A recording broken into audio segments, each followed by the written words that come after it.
Hello everybody, my name is Rohit and welcome to my channel Code Code Code. So if you are new to this channel then please do consider subscribe to my channel. तो आज हम लोग बताएंगे कि इन्फीटीक्यू certification का बहुत सारा doubt आ रहा है कि इन्फीटीक्यू का एग्जाम तो हो गया, हम जो क्रैक कर लिए हैं उनके लिए क्या डाउट है, जो नहीं क्रैक किए उनके लिए बहुत सारा डाउट है। तो आज मैं पूरे डाउट्स को सॉल्व करूंगा, ठीक है, कि इन्फीटीक्यू देने के बाद अगर आप सर्टिफिकेशन राउंड क्लियर कर दिए तब क्या करना है और नहीं क्लियर किए हैं तब क्या करना है। सो लेट्स डिस्कस फर्स्ट कि जो क्लियर नहीं किया है उसके लिए बहुत ही आसान है कि जो इन्फीटीक्यू सर्टिफिकेशन राउंड क्लियर नहीं कर पाया वो अब क्या होगा, सीधा हैक विथ इन्फी में बैठ सकता है और उसको हैक विथ इन्फी देके फिर क्लियर करना होगा पावर प्रोग्रामर और डीएससी के लिए या फिर सिस्टम इंजीनियर वहां से मिल सकता है, ठीक है। तो यहाँ पे ध्यान रखना कि अब जो इन्फीटीक्यू क्रैक नहीं कर सकता है उसके पास एक ही ऑप्शन है, वो इन्फीटीक्यू वाला जो प्रोसेस चल रहा है इन्फोसिस कंपनी में जाने के लिए हैक विथ इन्फी से, ठीक है। अब जो क्लियर कर चुके हैं उनके लिए क्या है, तो क्लियर कर चुके हैं उनके लिए पहला डाउट है कि क्या भैया हम लोग को जैसे ही फर्स्ट यानी कि एग्जाम रिटन एग्जाम क्लियर करने के बाद क्या हम लोग को सर्टिफिकेट मिलेगा, इन्फोसिस सर्टिफाइड प्रोग्रामर बन जाएंगे। तो ऐसा अब नहीं है, पहले ऐसा था लेकिन अब चेंज हो गया। अब क्या है कि तुमको इंटरव्यू भी क्लियर करना होगा। इंटरव्यू क्लियर कर लोगे सिस्टम इंजीनियर का, देन तुमको क्या होगा कि इन्फोसिस सर्टिफाइड प्रोग्रामर का जो सर्टिफिकेट है वो भी मिल जाएगा और सिस्टम इंजीनियर यानी कि 3.6 लाख का जॉब भी मिल जाएगा।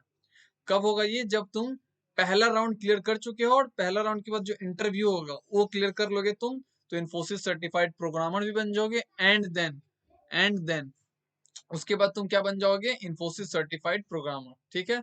तो ये चीज हो गया। अब एक और क्वेरी आता है कि क्या हम लोग एडवांटेज राउंड छोड़ दें तो क्या हम लोग का इंटरव्यू होगा सिस्टम इंजीनियर वाला। हाँ, तो देखो जो इंटरेस्टेड है, मान लो जो एडवांटेज राउंड यानी कि पावर प्रोग्रामर या फिर डिजिटल स्पेशलिस्ट इंजीनियर बनना चाहते हैं, ठीक है, उनके लिए क्या है कि वो दे सकते हैं, मतलब कि अगर वो बनना चाहते हैं तो उनको देना ही है एडवांटेज राउंड, उन्हीं के लिए। लेकिन जो चाहता है कि मुझे सिर्फ सिस्टम इंजीनियर का रोल मिले, ठीक है, तो क्या होगा उनके लिए, कोई जरूरत नहीं है एडवांटेज राउंड देने का। अगर नहीं भी दोगे फिर भी तुम्हें सिस्टम इंजीनियर का इंटरव्यू देने का मौका मिलेगा, ठीक है।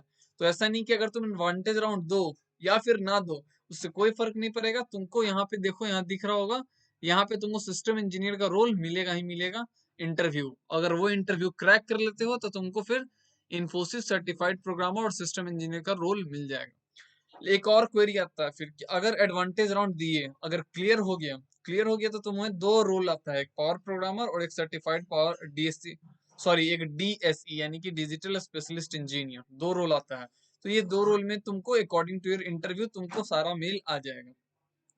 अगर मान लो एडवांटेज राउंड तुम्हारा नहीं निकला, अब मान लो किसी को मन है देने का, तो अगर नहीं निकला तो क्या वो इंटरव्यू दे सकता है, हाँ वो दे सकता है। तो वो इंटरव्यू जाके देगा और उसको अगर वो पास कर गया तो उसको सर्टिफाइड प्रोग्रामर वाला जो सर्टिफिकेट है वो मिल जाएगा और सिस्टम इंजीनियर का रोल मिल जाएगा। अगर वो क्रैक नहीं करता है तो वहां से फिर वो नहीं दे पाएगा, ठीक है। और हैक विथ इनकी वो नहीं दे पाएगा जो एडवांटेज राउंड दे रहा है, ठीक है। तो जो भी एडवांटेज राउंड के लिए एलिजिबल है वो हैक विथ इनफी के लिए एलिजिबल नहीं है, ठीक है। एक बात ध्यान में रख लेना। तो मैं एक बार फिर से सम अप कर देता हूँ फटाफट कि देखो जो इन्फोसिस का जिसका पहला राउंड नहीं निकला है रिटन राउंड, अब वो सीधा हैक विथ इन्फी से ही जा सकते हैं इन्फोसिस में और उनको तीन रोल मिलेगा, पावर प्रोग्रामर, डीएससी या फिर system engineer through hack with Infy. Now अगर हम बात करें कि अगर तुम क्रैक कर लिए हो, अगर तुम एडवांटेज राउंड के लिए एलिजिबल हो, तो मान लो अगर तुम नहीं देना चाहते हो, तो तुम अगर नहीं देना चाहते हो तो इससे कोई फर्क नहीं पड़ेगा, सिस्टम इंजीनियर का तुमको इंटरव्यू आएगा मेल। अगर वो इंटरव्यू क्रैक कर लिए तो तुमको सिस्टम इंजीनियर का रोल मिल जाएगा, अगर नहीं क्रैक किए तो नहीं मिलेगा, देन यू आर आउट। और तुम हैक विथ इन्फी भी नहीं दे सकते क्योंकि तुम एडवांटेज राउंड के लिए एलिजिबल हो। नाउ आता है दो चीज कि एक जो इंटरेस्टेड है देने के लिए एडवांटेज राउंड, तो जो इंटरेस्टेड है एडवांटेज राउंड देने के लिए उनके लिए क्या है कि अगर वो एडवांटेज राउंड क्रैक कर लेते हैं तो उनको मेल आएगा या तो पावर प्रोग्रामर के लिए according to how many submission you have done in all दो थ्री क्वेश्चन, और डीएससी के लिए इन दोनों में से कोई एक कर आएगा इंटरव्यू। अगर वो इंटरव्यू क्रैक कर लेते हो तो तुमको कोई दो रोल मिल जाएगा। अगर तुम इंटरव्यू नहीं क्रैक कर पाते हो तब भी तुम्हारे पास सिस्टम इंजीनियर का रोल आएगा। मान लो तुम पहुंच गए डीएससी और पावर प्रोग्रामर में, अगर तुमको दोनों में से कोई रोल नहीं मिला, ठीक है, तो अभी तुम क्या होगा, सिस्टम इंजीनियर के लिए तुम एलिजिबल हो, इंटरव्यू तुम सिस्टम इंजीनियर के लिए दोगे।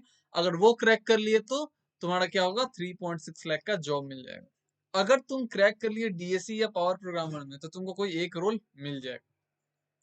तो होप कि मैं पूरे अच्छे से मैं बता दिया कि अगर जो इंटरेस्टेड हैं, जो नहीं इंटरेस्टेड हैं, जो पास कर गए, जो फेल कर गए, मैं एक एक चीज का क्राइटेरिया अलग अलग करके बता दिया हूँ। यहाँ पे ये चार्ट तुम लोग को दिख रहा होगा, तो एक बार अच्छे से चार्ट को देख लेना। तब तक के लिए धन्यवाद, फिर मिलते हैं नेक्स्ट वीडियो में किसी नेक्स्ट क्वेश्चन या फिर नेक्स्ट प्रोसेस के साथ। Till then bye bye.